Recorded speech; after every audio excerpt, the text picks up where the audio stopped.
Hi, I'm Susie Costin, and I'm the National Shelter Director at Farm Sanctuary. And today we're going to talk about the bond between mothers and babies on the farm, but also the family bond within the animal groups that we have on the farm and what we see, especially when they come in.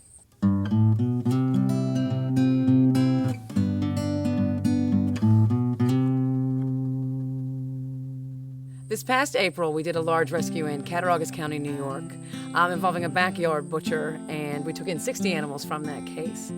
Of the animals that came in, several were adult cattle, and they came in as a family group, although they were obviously from different places. We had some different breeds. We had some Herefords and Holsteins, and a combination of different cattle. What we found out when we took in the cattle was the skinniest one of all was Luna, who was nursing 2 babies. And by nursing those babies, the babies stayed alive, but they really depleted the mother. And the other thing that we noticed were 2 of the cattle, 2 of the adult females, were not as skinny as Luna, but were still very, very thin, although they were, had larger stomachs. So we immediately had our vet come out and do sonograms and found out that the 2, and that would be Belinda and Oleander, were very pregnant. They were going to give birth within the next month.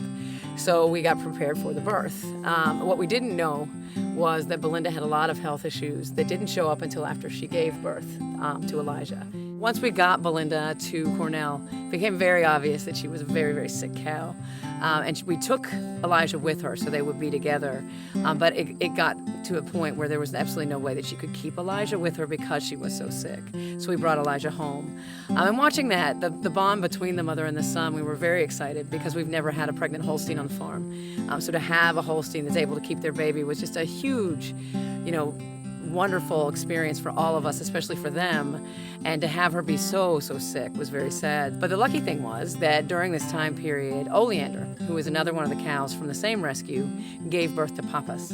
And the night that she gave birth to Pappas, thankfully, she was a much healthier cow. She had Pappas longer while she was here, so she carried him longer and was actually receiving proper nutrition. She wasn't starving at the time she gave birth.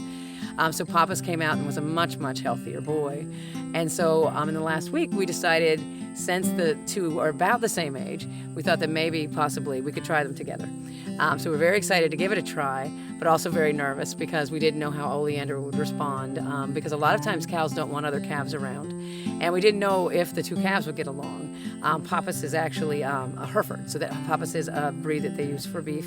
And Elijah is a breed that they use in the dairy industry. Elijah is a Holstein. So we put the 2 together, and thankfully, within about 2 seconds, they decided they were best friends. So it was actually one of the greatest things I'd ever seen. They ran out in the field together, and they started playing instantly. Oleander, when she gave birth to Pappas, is a very young mother, so I think this is her first baby.